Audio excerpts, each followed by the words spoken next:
Good day, I am Johara Abhi and I will be performing the Unang Yakap or the Essential Intrapartum and Newborn Care. Unang Yakap was conceptualized in order to have an early initiation of breastfeeding. It is a simple, cost-effective care intervention that improves neonatal and as well as maternal care. So, let us proceed to the proper procedure. So, the first, prior to the woman's transfer to the DR, ensure if the mother is in her position of choice. This is to promote relaxation and comfort. Ma'am, okay lang po ba kayo sa position niyo, ma'am? Pwede po kayong palit ng position, ma'am, if gusto niyo. Next is, ask the mother if she wishes to eat, drink, or void. Ma'am, gusto niyo po bang kumain, uminom at mag-CR? Hindi po, okay po. And then, communicates with the mother and informs her with her the progress of labor. This is to give assurance and encouragement. Ma'am, fully dilated na po kayo at transfer na po tayo sa delivery room. While the woman is in the delivery room, the first thing you need to check is the temperature of the delivery room. It should be 25 to 28 degrees Celsius. This is to eliminate air draft. Assuming that you have already checked the temperature, ask the woman if she is comfortable with the semi-upright position. Ma'am, comfortable po kayo dyan sa position niyo, ma'am, yung nakabikaka? Proper positioning ensures better visualization, ensures woman's privacy. So, close all the windows, curtains, and for the woman's and doors for the woman's privacy. Next, remove all jewelries and wash your hands thoroughly by following the WHO 1, 2, 3, 4, 5 procedure.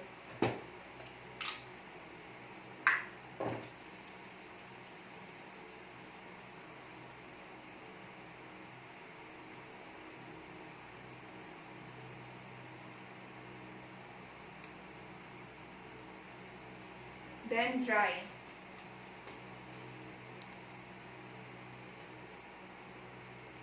After that is prepare a clean resuscitation area in a flat and firm surface. And then check for the instruments if they are clean, functional, and within easy reach. This is to save time and work systematically. So here is the resuscitation area and the equipments are all set.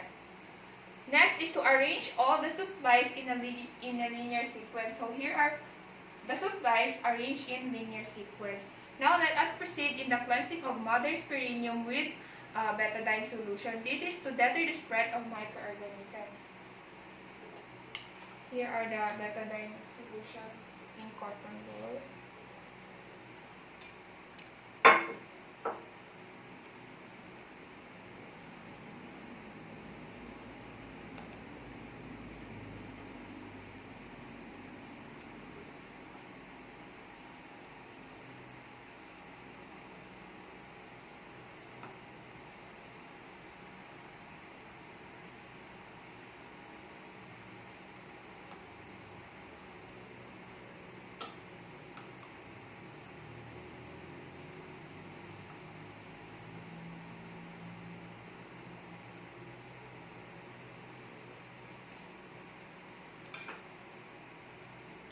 Rinse it with water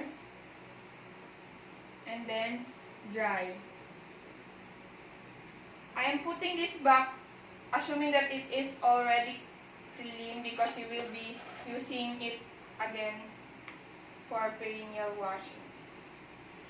Next is to wash your hands again and wear 2 pairs of gloves aseptically.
After wearing your gloves, at the time of the delivery, encourage the mother to push as desired. This is to provide support system. Ma'am, pagbilang ko po ng 1 hanggang 3, push po ma'am ha. 1, 2, 3. Next is to apply or drape a clean dry towel in preparation for the drying of baby. Here, mother's abdomen. Next is to apply perineal support and thus control the delivery of the baby's head.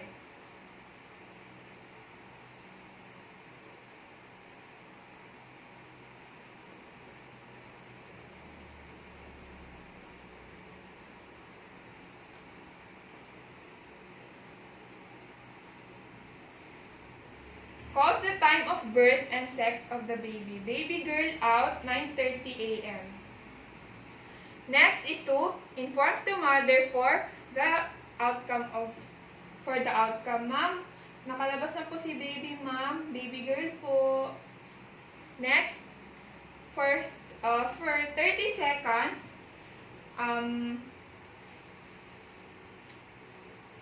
wipe or dry the baby using the towel from the face, head to trunks and extremities.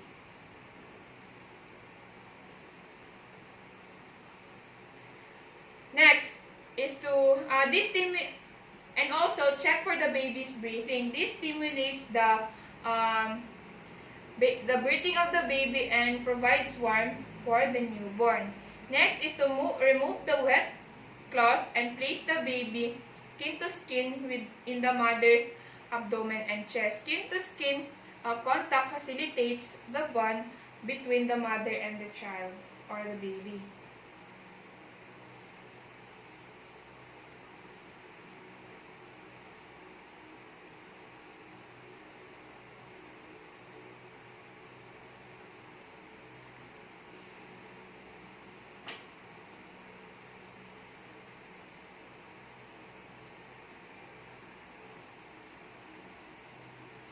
The next thing to do is to cover the baby with dry linen and the head with bonnet.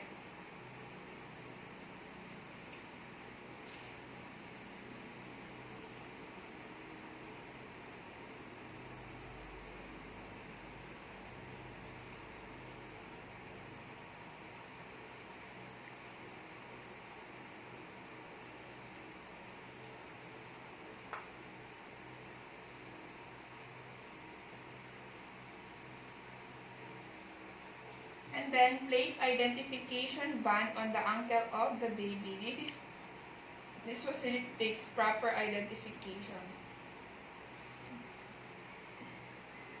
Next is to palpate the mother's abdomen to exclude for the second baby. This is to check for if there is a second baby or multiple birth. So there is none.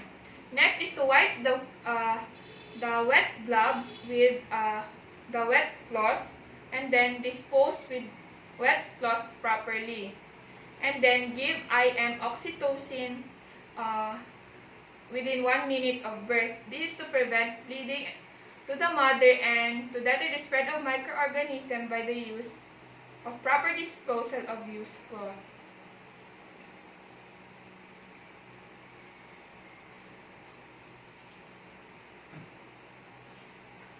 So here is the oxytocin.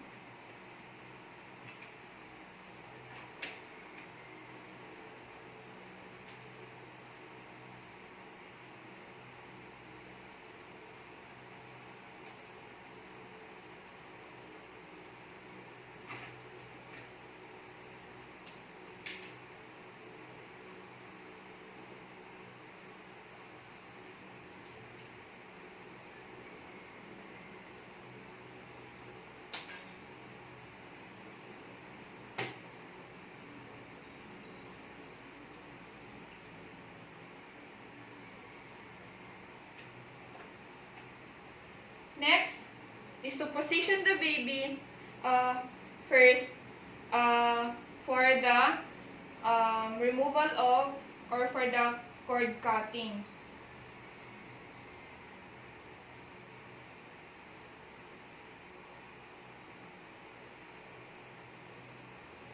And then remove the second gloves and dispose it in a 0.5 chlorine solution for at least 10 minutes.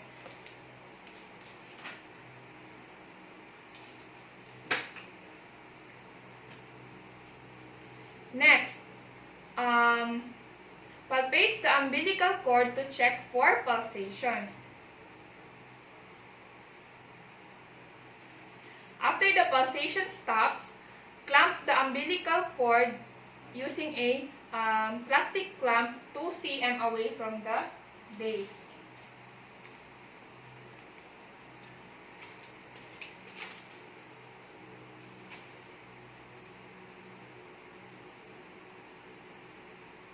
After that,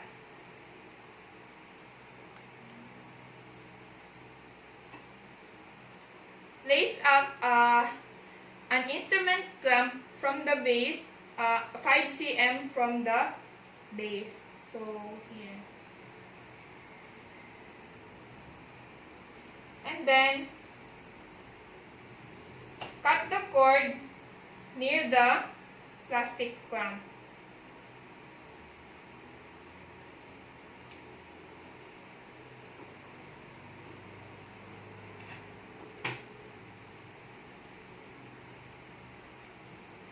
After doing so, wait for a strong uterine contraction, then apply controlled cord traction and counter traction on the mother's uterus, continuing until the placenta is delivered.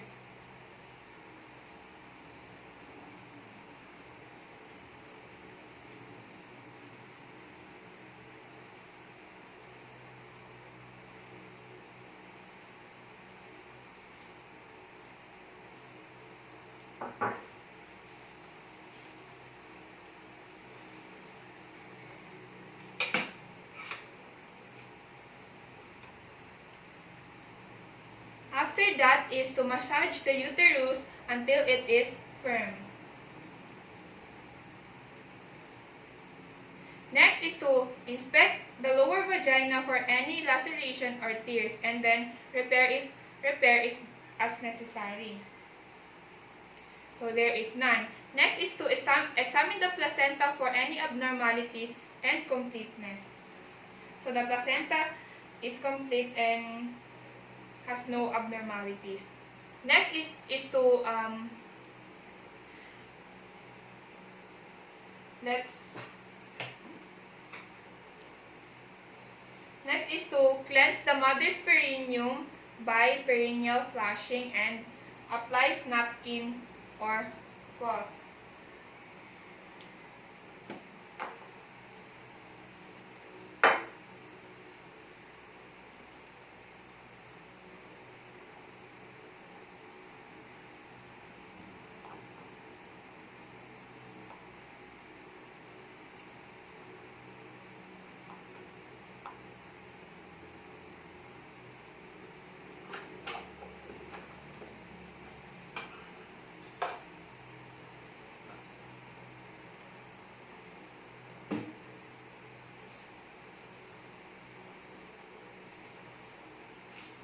Next is to dispose the placenta in a leak-proof container or plastic bag.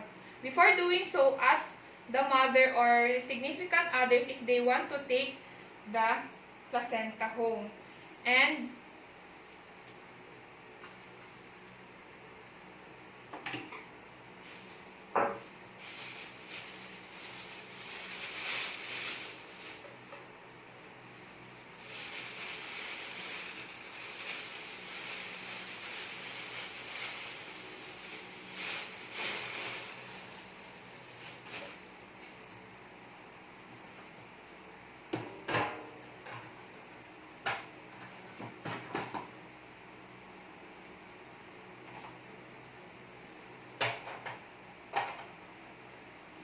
is to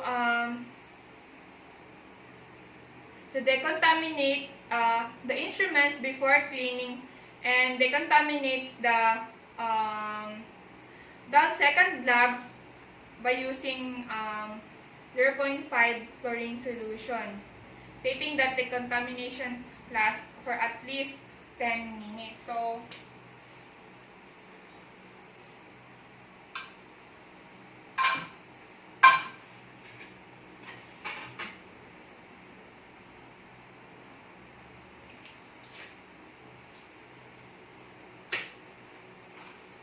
assuming that everything is decontaminated, now, advise the mother to maintain skin-to-skin contact with the baby. The baby should be in the prone position in between mother's chest, and the head is turned side at the side. So, ma'am, skin-to-skin contact lang po tayo with baby. Ayan po. Up next, after 15 to 90 minutes of the birth, advise mother to observe for feeding cues. So, ma'am, observe po natin yung feeding cues ni baby, kung gusto niya pong mag-dede, ma'am. Malalaman niyo po ito kung kapag open po siya ng mouth, dumidila po siya, or hinahanap niya po yung inyong nipple, ma'am. And next is to support the mother and instruct her on the right positioning for an attachment. So, ma'am, ganito po yung right position, ma'am. Ganito po yung ulo ni baby. And next is to wait for full breastfeeding to be complete. So, assuming that tapos na ang breastfeeding. After the breastfeeding, administer eye ointment. So, kukunin ko po muna si baby and dadalhin ko siya sa area dito po.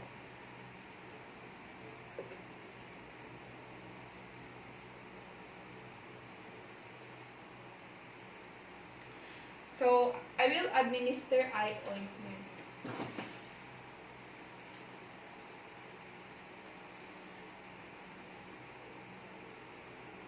Eye ointment gives protection to the baby from infections. Up next is to proceed with the physical examination, vital signs taking, and anthropometric measurement, and of course, weighing of the baby.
Assuming that this is a weighing scale.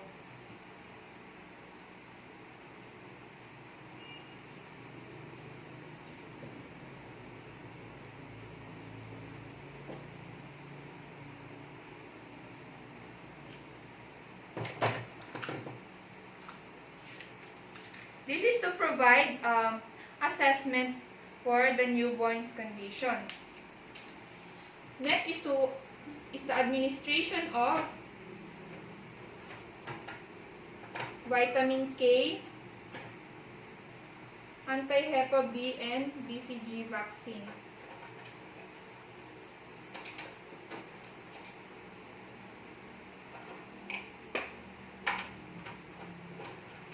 So here are the box.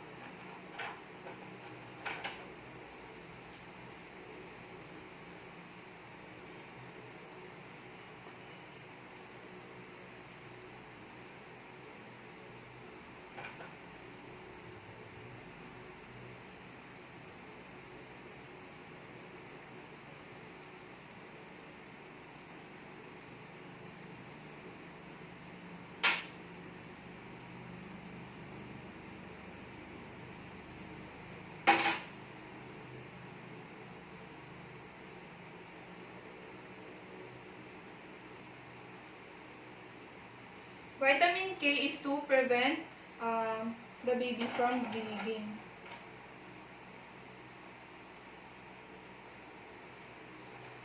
And anti-Hepa B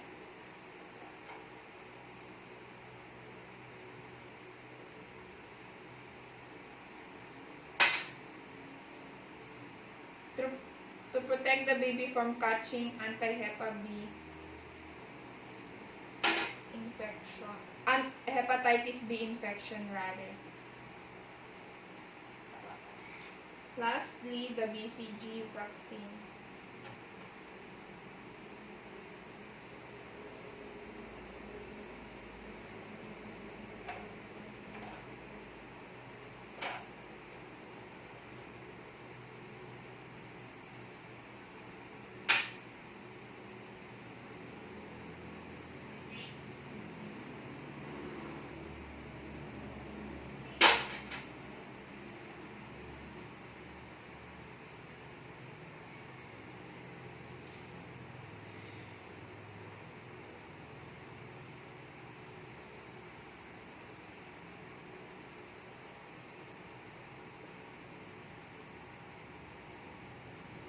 After the administration of the medicines, advise optional or delayed bathing of baby. Early bathing removes the vernix of the baby, which is the protective barrier. It also hinders the crawling reflex and leads to hypothermia.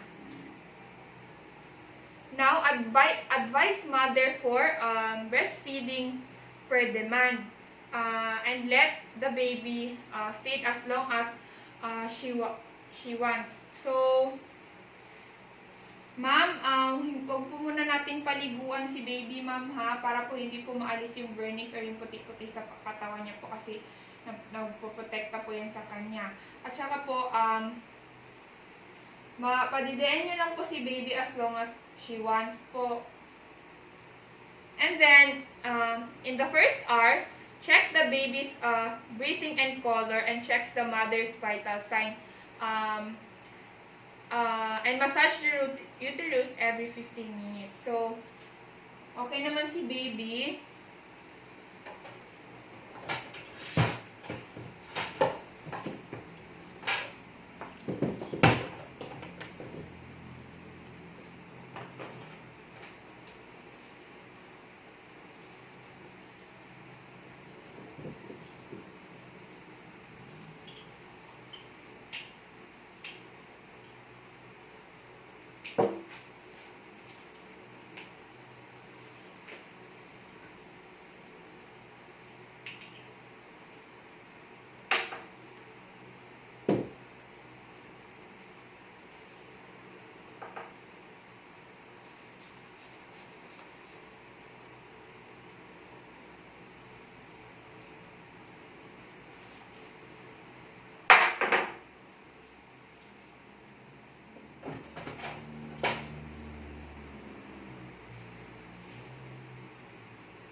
Next is to massage the uterus every 15 minutes.